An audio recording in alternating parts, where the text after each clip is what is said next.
Tiada kebahagiaan kecuali kita menempuh jalan melaksanakan sunnah Rasul mulia.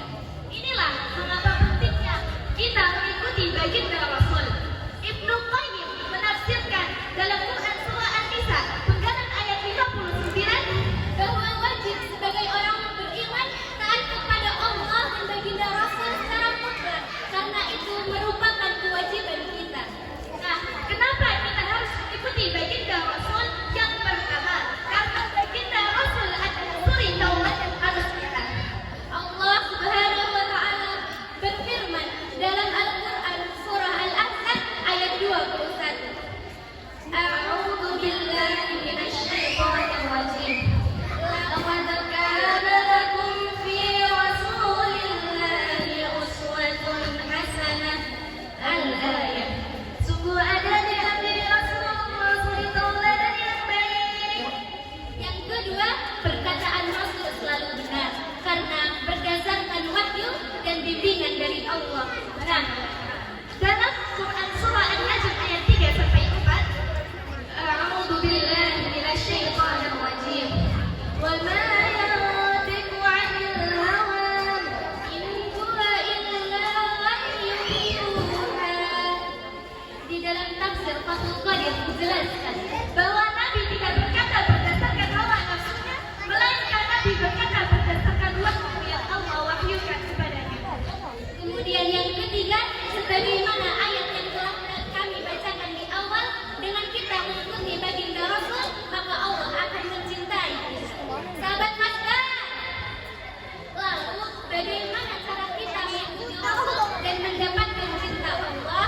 Yang pertama, mempelajari sunnah-sunnahnya dan mengamalkannya. Dalam hadis riwayat Imam Abu Dawud, Aku tinggalkan dua perkara. Jika kalian mengikutinya, maka tidak akan tersesat selamanya. Yang pertama, kitab Allah Al-Quran, dan yang kedua, sunnah Rasulullah Sallallahu Alaihi Wasallam. Banyak sunnah Rasul yang bisa kita amalkan. Salah satunya adalah sunnah qauliyah ataupun sunnah perkataan.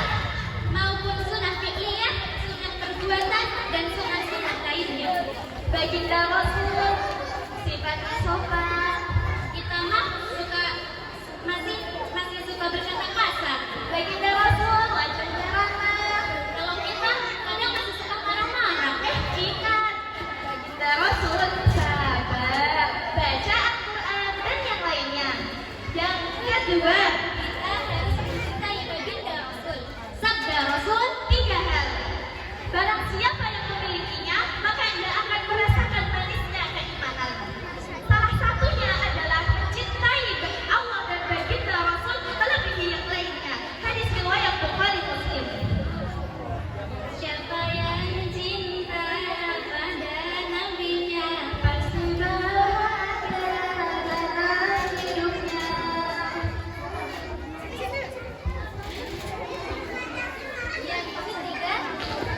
yang ketiga, contohlah akhlak baginda Rasul. Baginda Rasul selalu tersenyum di hadapan sahabatnya dan membuat sahabatnya bahagia. Jangan sampai iman sama saudara sendiri cemberut, bukan ketutup. Sabda Rasul,